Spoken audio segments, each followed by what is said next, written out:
వికసిత భారత్ 2047కి ఆంధ్రప్రదేశ్ వాటాగా $2,40,000 కోట్ల జీఎస్డీపీ సమకూర్చారని లక్ష్యంగా పెట్టుకున్నట్లు సీఎం చంద్రబాబు వెల్లడించారు. ఇందుకోసం చతుర్ముఖ వ్యూహం అనుసరించనున్నట్లు నీతి ఆయోగ్ 10వ పాలక మండలి సమావేశంలో వివరించారు.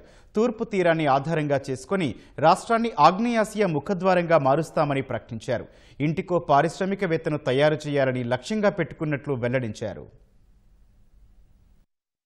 ఏపీలోని మానవ వనరులు, సహజ వనరుల అనుకూలతలను ఉపయోగించుకొని వచ్చే 22 సంవత్సరాల్లో 15% వార్షిక వృద్ధి రేటు సాధిస్తామని సీఎం చంద్రబాబు అన్నారు.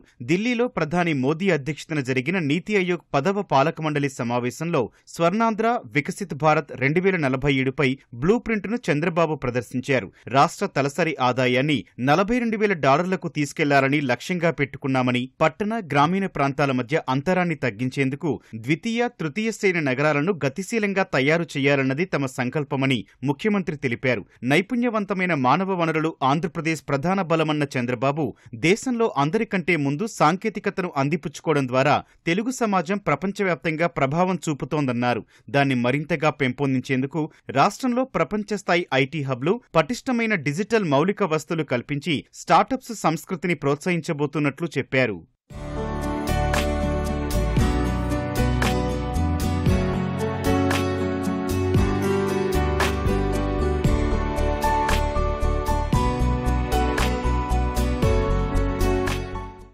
ఆంధ్రప్రదేశ్లో గత 5 ఏళ్ల పాలన రాష్ట్రానికి ఒక పీడకలగా మారిందని ముఖ్యమంత్రి చంద్రబాబు పేర్కొన్నారు. విభజిత ఆంధ్రప్రదేశ్లో తొలి 5 ఏళ్ల నాటి అభివృద్ధి ఊపును తర్వాతి 5 ఏళ్ల పాలన దెబ్బతీసిందని ఆవేదన వ్యక్తం చేశారు. గత పాలకుల హయాంలో ట్యాక్స్, జీఎస్డీపీ నిష్పత్తి కనిష్ట స్థాయికి పడిపోయినట్లు చెప్పారు. సేవారంగం పూర్తిగా నష్టపోయిందని, ఆదాయ మార్గాలు కుచించుకుపోయాయని పేర్కొన్నారు. రాష్ట్రానికి జరిగిన నష్టాన్ని భర్తీ చేయడానికి సర్వీస్ సెక్టార్ను ప్రోత్సహించాలని నిర్ణయించినట్లు చెప్పారు. రాష్ట్రం విడిపోయిన తొలి 5 ఏళ్లలో సేవారంగం వాటా 44% ఉండగా 2023-24 నాటికి 42% పడిపోయిందన్నారు. దీన్ని 2047-48 నాటికి 51% తీసుకెళ్లాలని లక్ష్యంగా నిర్దేశించుకున్నామని వివరించారు.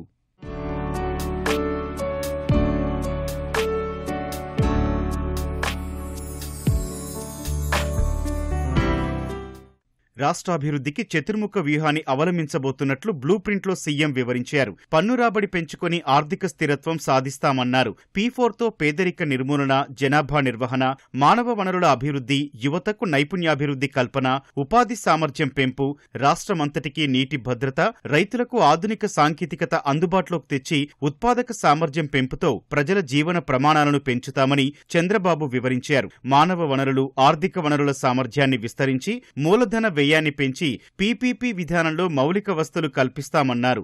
ఉద్యోగాల సృష్టి, కార్మిక శక్తి పెంపుదల ద్వారా సంపద సృష్టిస్తామని చంద్రబాబు అన్నారు.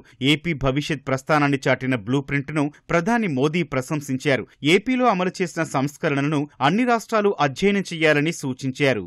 ఆంధ్రప్రదేశ్ను అమరావతి, తిరుపతి, కర్నూలు, ఓర్వకల్లు, గోదావరి జోన్లుగా విభజించి ప్రాంతీయంగా అభివృద్ధి చేయబోతున్నట్లు సీఎం తెలిపారు. రాష్ట్రంలో అతిపెద్ద నగరమైన విశాఖను ఆర్థిక కేంద్రంగా అభివృద్ధి చేయడానికి మాస్టర్ ప్లాన్ తయారు చేస్తున్నట్లు వెల్లడించారు. ప్రస్తుతం అమరావతిలో క్వాంటమ్ వ్యాలీ, ఓర్వకల్లులో డ్రోన్ సిటీ, విశాఖపట్నంలో మెడ్టెక్ జోన్లు అభివృద్ధి చేస్తున్నట్లు తెలిపారు. వీటికి తోడు విశాఖ, చెన్నై, హైదరాబాద్, బెంగళూరు, చెన్నై బెంగళూరు ఇండస్ట్రియల్ కారిడార్లలో పారిశ్రామిక నగరాల అభివృద్ధికి శ్రీకారం చుట్టినట్లు వెల్లడించారు. రాష్ట్రంలో అత్యధిక సంఖ్యలో బ్లూ, వైట్ కాలర్ జాబులు సృష్టించి ప్రత్యక్షంగా, పరోక్షంగా పనిచేసే వాతావరణాన్ని కల్పిస్తున్నట్లు చెప్పారు.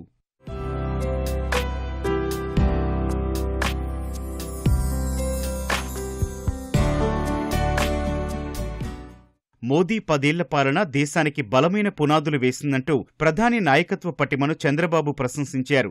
Jan Dhan, Aadhaar, mobile, Swachh Bharat, Jal Jeevan mission, GST అమలు, make in India, Atmanirbhar Bharat, startup, standup India, PM Gatishakti, national infrastructure pipeline, skill India కార్యక్రమాలు భారత్ను ప్రబలమైన ఆర్థిక శక్తిగా నిలిపేందుకు దోహదం చేశాయని వివరించారు. దానివల్లే 2014లో ప్రపంచంలో ఆర్థిక వ్యవస్థల్లో 10వ స్థానంలో ఉన్న భారత్ ఇప్పుడు 4వ స్థానానికి చేరిందన్నారు. ఇదే వేగంతో ముందుకెళితే 2027 నాటికి 3, 2047 నాటికి 1 లేదా 2 స్థానానికి భారత్ చేరడం ఖాయమని ధీమా వ్యక్తం చేశారు.